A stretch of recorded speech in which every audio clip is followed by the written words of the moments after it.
మీ గుండెను ఆరోగ్యకరంగా ఉంచడానికి మరియు క్యాన్సర్ రిస్క్ తగ్గించడానికి 6 ఆకుకూరల గురించి ఇవాళ మనం డిస్కస్ చేద్దాం. పాలకూర ఐరన్, ఫోలేట్ చాలా ఎక్కువగా ఉంటాయి. ఇది గుండెపోటు వచ్చే రిస్క్ ను తగ్గించడమే కాకుండా క్యాన్సర్ సెల్స్ ను కూడా తగ్గించేస్తుంది. కొత్తిమీర కొలెస్ట్రాల్ లెవెల్స్ 10 to 15% తగ్గించడమే కాకుండా లినాలూల్ అనే న్యూరో ప్రొటెక్టివ్ కాంపౌండ్ వల్ల క్యాన్సర్ రిస్క్ కూడా తగ్గిపోతుంది.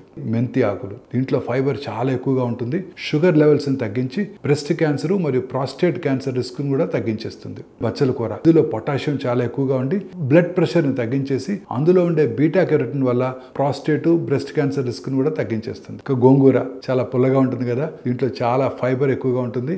గుండె ఆరోగ్యాన్ని మెరుగుపరిచి కోలన్ క్యాన్సర్ ప్రివెన్షన్ లో సహాయపడుతుంది. తోటకూర ఇందులో యాంటీ ఆక్సిడెంట్స్ చాలా ఎక్కువగా ఉంటాయి. బ్రెస్ట్ క్యాన్సర్ ప్రమాదాన్ని తగ్గిస్తుంది, గుండెను ఆరోగ్యవంతంగా చేస్తుంది. ఈ పోషకాలు నిండిన గ్రీన్ ఆహారాల్ని మీ డైట్లో చేర్చుకున్నట్టయితే మీ గుండెను కాపాడుకోవచ్చు, క్యాన్సర్ రిస్క్ ను కూడా తగ్గించుకోవచ్చు.